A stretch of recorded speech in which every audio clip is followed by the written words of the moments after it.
Culver Blue Notes were founded in 1959 by Fred Clark and were originally just some cadets interested in singing, according to the Culver Vedette in 1965. In 1960, Milford Meyer was invited to direct the group and continued to act as its advisor until 1967. Meyer was Culver's organist in Carolina from 1956 until 1967. The Blue Notes typically maintained 12 members, and by the mid-1960s, 30 to 40 cadets tried out each year for a place in the group, with new members selected after an interview with Meyer and an audition in front of the Blue Notes. A variety of musical styles were employed, including folk songs, classical pieces, show music, spirituals, religious music, and college songs.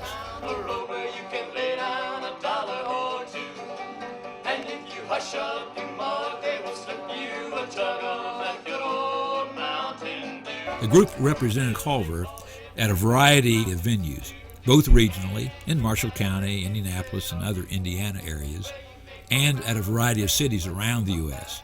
They won the state singing contest in 1960. Near the end of the 1962-63 school year, the Blue Notes cut an LP recording for private consumption as opposed to commercial sale, though it was available in the QM store on campus. The album included 13 tracks, ranging from traditional folk songs like Black is the Color, The Golden Vanity, and Mountain Dew, to spirituals like Who Will Be a Witness for My Lord, and Ain't It That Good News, and to Meyer's own arrangement of The Wonderful Crocodile, an old Nova Scotian sea chanty.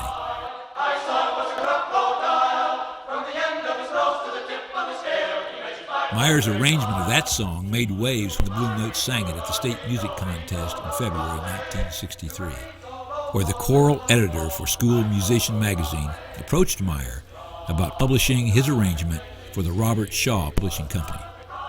While it appears that discussion never reached fruition, the Vedette pointed to the incident as a testament to the talent involved in Culver's musical programs at that time.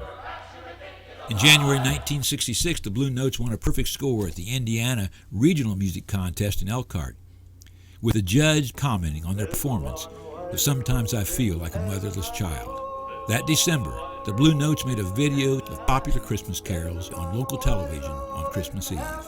Following the 1967 departure of Meyer from Culver, Fred Littner became a faculty advisor for the Blue Notes, even though the group was beginning to fade as the 1960s ended. And the last mention in Culver publications of the original Blue Notes was in 1971.